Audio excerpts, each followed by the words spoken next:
Those of you who've been watching the progress of our beautiful courtyard for over a decade have probably really been intrigued with the pond.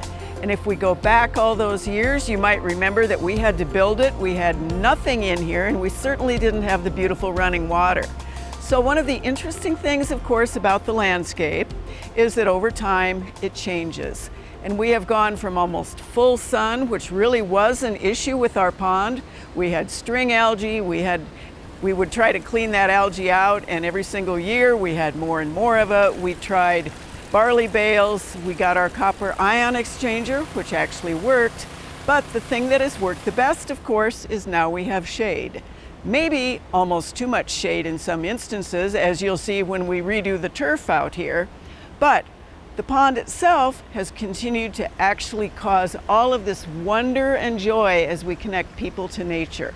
It's the sound, it's the beauty of the water itself, it's the fact that we have turtles. And the turtles, of course, come up to get those worms. We still feed them, they're still there, they hibernate in the bottom of the pond. We have had some challenges, of course, as anyone does with any sort of a water feature in the landscape, with the pump kicking off, with what has happened over time at the bottom of the pond. You might remember that this actually feeds underground into a storage unit, then pumps back up again. So we're capturing that water, we're cleaning that water, but with all the leaves off the trees now and all the debris, that bottom area sort of fills up with all that debris. Then instead of going down into that chamber and back up into the waterfall, that water goes up and under the liner. So this year in particular, we've had to do a lot of raking out, cleaning out of the bottom to be able to keep it working. We still run this pond 365, 24/7.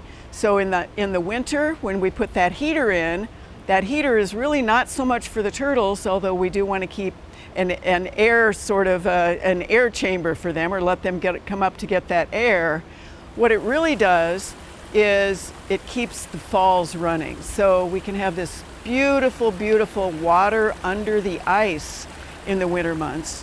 When people come into this courtyard after all of these years, they almost automatically turn and go directly to the pond. We've lost some plants, of course. A lot of our plants have moved themselves around. We still have to fight some of those species that either blow in or come in on the wings or the beaks of a bird. We watch our cattails. We've given up on water lilies and the kinds of plants that are aquatic because the turtles love to eat them. But given all of the issues associated with keeping a pond looking beautiful, we wouldn't give it up for anything. A little bit of a cautionary note for anyone who has a home pond. This is not a set it and forget it. You do have to have management on the pond. You can either do it yourself, it will need to be cleaned out. You can hire someone who can do it for you in a very professional way, but you've got to get that done at least every other year, if not every year.